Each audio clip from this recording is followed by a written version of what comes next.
beans. Beans, the musical fruit, the more you eat. You know where that's going, don't you? I think a lot of us avoid eating beans because of the gas that they can cause. We think it's going to be embarrassing if we have gas, or the bloating is going to be uncomfortable. But we know we're supposed to eat beans. We've been told they're healthy a million times. So the question we ask ourselves, is the gas and bloating worth it? But it doesn't have to be that way. Today I want to show you 5 simple tips that will help you dramatically improve the way your body processes beans so it will reduce the gas. And if you're trying to go more plant-based for your health, then eating more beans is going to be the answer. What's really going on is that beans can contain compounds that are really hard for your body to digest, especially if they're not cooked properly. And the additional fiber that your body may not be used to, that gives you a whole double whammy and causes gas. So the first tip is really the biggest mistake people make when they eat beans, that they only eat them occasionally. They eat them when they go out to a Mexican restaurant or when their husband makes a killer chili. And then they wonder why they don't feel good afterwards, or they're so bloated and gassy. So here's the thing. Your body literally has to learn to process beans. And if you only eat them once a month, it doesn't have a chance to adapt. And it's like you're eating beans for the first time every single time. But the solution is pretty simple.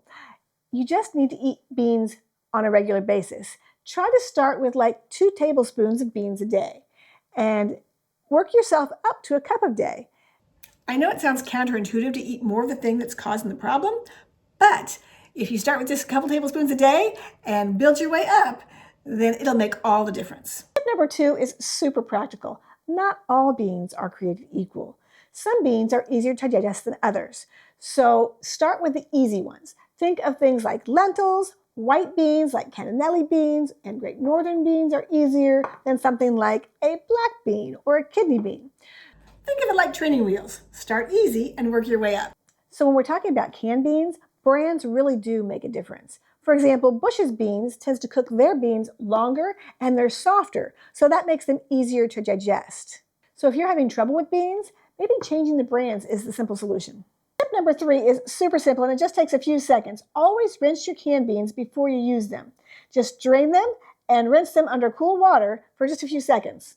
This helps wash away some of the compounds that are hard for your body to digest.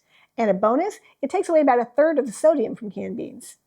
It's quick and easy and worth doing every single time. And tip number 4 is if you really want to go all in, cook your beans from scratch. This puts you in control of how well your beans are cooked. All you do is rinse them, remove any rocks or dirt that might be in there, and then cover them with fresh water for about 8 to 12 hours. Once they're soaked, you want to drain all that water off. You really do want to change out the water because that water does contain some of the compounds that cause your gas. And when you start with fresh water, you're going to cook those for a couple of hours, depending on what kind of bean you're making. You'll want to check the label. And I like to cook mine a little extra long so to know that they're really well cooked. A soft bean will give you less gas than a firm bean. When in doubt, cook them a little longer than you think you need to. And last but not least, tip number 5, and it's actually a secret weapon. There are things that you can buy, things like Beano, that contain an enzyme that will help you break down the compounds in beans that cause gas.